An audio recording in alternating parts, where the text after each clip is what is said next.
Hi hello നമസ്കാരം എല്ലാവർക്കും. ഞങ്ങളെ സ്വന്തം അഭിനന്ദകത്ത്. അപ്പോൾ നമുക്ക് തുടങ്ങാം. 1.2 diversity in the living world.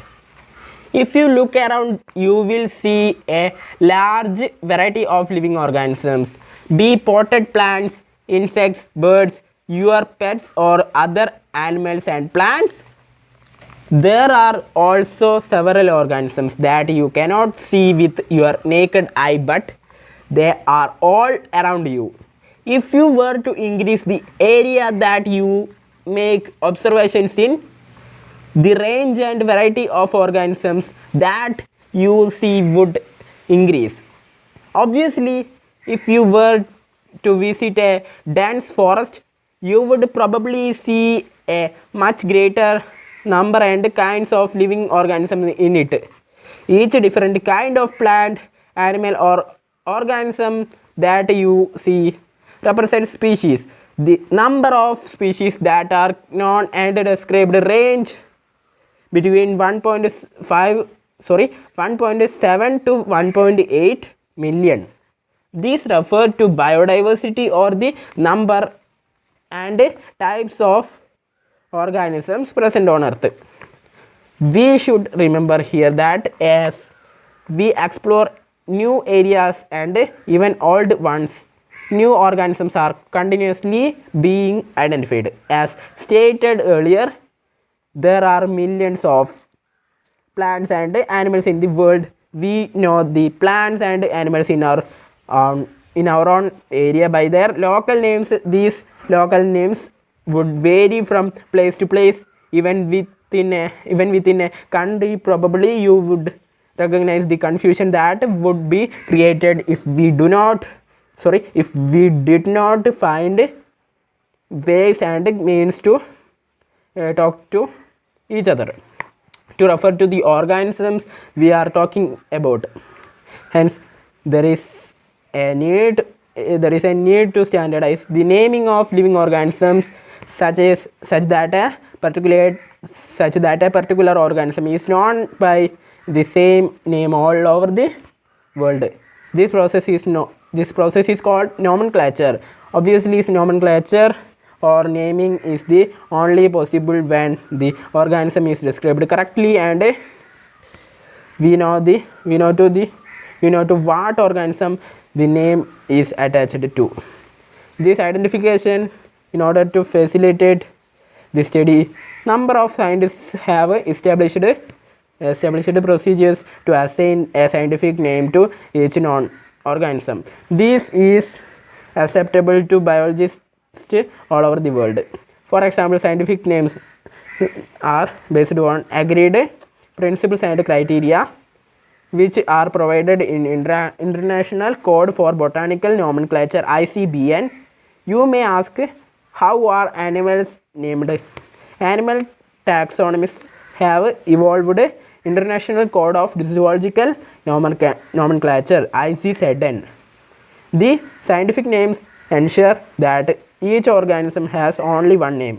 Description of any organism should enable the people if any part of the world to arrive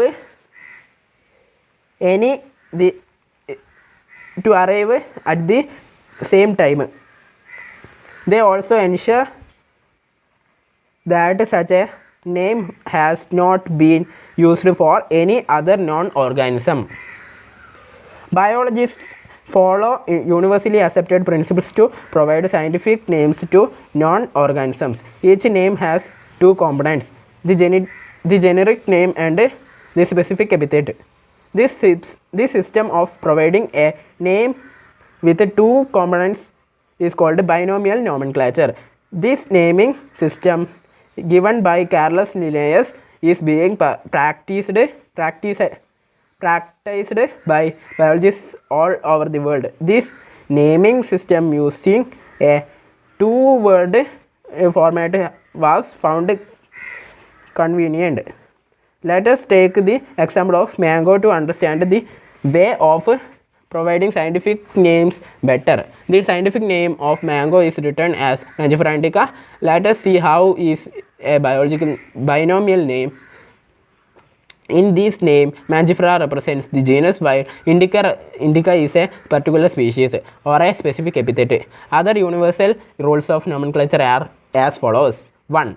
Biological names are generally in Latin and written in italics. They are Latinized or derived from Latin irrespective of their origin. 2.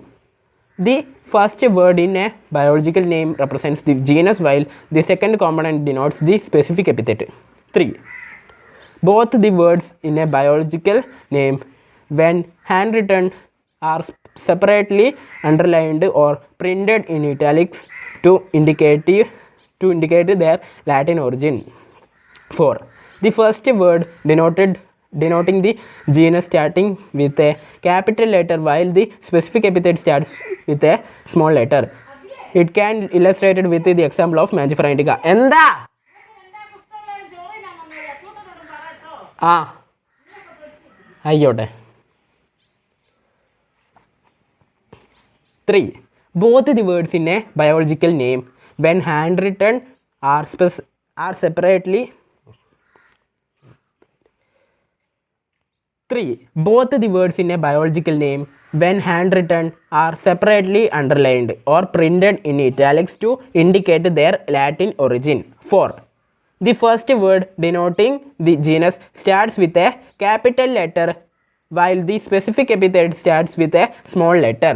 It can be illustrated with the example of Mangifera indica. Name of the author appears after the specific epithet, that is at the end of the biological name, and is written in an abbreviated form. For example, Mangifera indica Linn.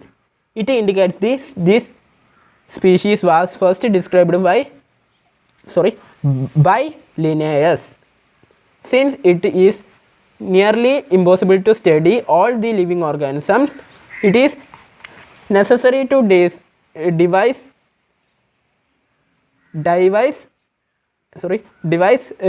some means to make this possible. This process is classification. Classification is the process by which anything is grouped into convenient categories based on some easily observable characters. For example, we easily recognize groups such as plants or animals or dogs, cats or insects. The moment we use any of these terms, we associate certain characters with the organism in that group.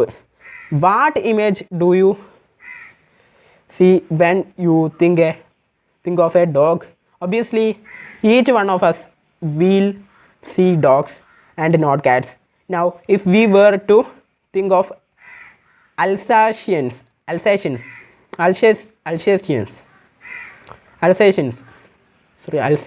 okay, we know what we are talking about. Similarly, suppose we were to say mammals, you would of course think of animals with external ears and a body hair. Likewise, in plants, if we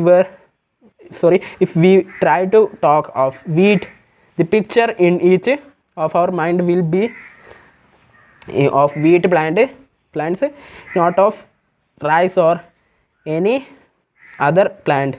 Hence, all these dogs, cats, mammals, wheat, rice, plants, animals, etc. are convenient categories we use to study organisms. The scientific terms for these categories is taxa. Here you must recognize that taxa can indicate categories at very different levels. Plants also form a taxa. Wheat is also a taxa. Similarly, animals, mammals, dogs are all taxa. But you know that a dog is a mammal and mammals are animals. Therefore, animals, mammals and dogs represents taxa at different levels. Okay. Hence, based on characteristics, all living organisms can be classified into different taxa. This process of classification is taxonomy. I process in taxonomy. Okay. External and internal structure, along with the structure of a cell, development process and ecological information of a organism are essential and form the basis of modern taxonomic studies. Okay. Hence, characterization, identification, classification, and nomenclature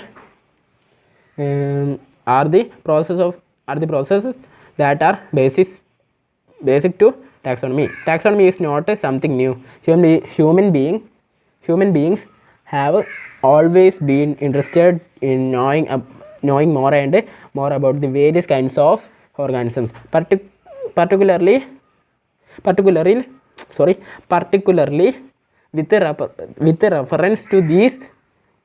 with reference to their own use. In early days, human beings needed to find sources for their basic needs for food, clothing, and shelter. Hence, the earliest classifications were based on the uses of various organisms. Human beings were since long not only interested in knowing more about different kinds of organisms and their diversities, but also the relationships among them. The branch of study was referred to as systematics. The word systematics is derived from the Latin word systema, which means systematic arrangement of organisms. Okay. This branch of study was referred to as systematics. The word systematics is derived from the Latin word systema, which means systematic arrangement of organisms. Linnaeus used systema naturae as the title of his publication. The scope of systematics was later enlarged to include identification, nomenclature, and classification. Systematics takes into account evolutionary relationships between organisms. അങ്ങനെ നമ്മൾ 1.2 എന്ന ഭാഗവും തീർത്തിരിക്കുകയാണ്. Okay bye. അപ്പോൾ നമുക്ക് അടുത്ത 1.3 taxonomy categorise ആയിട്ട് കാണുന്നവരെ okay bye.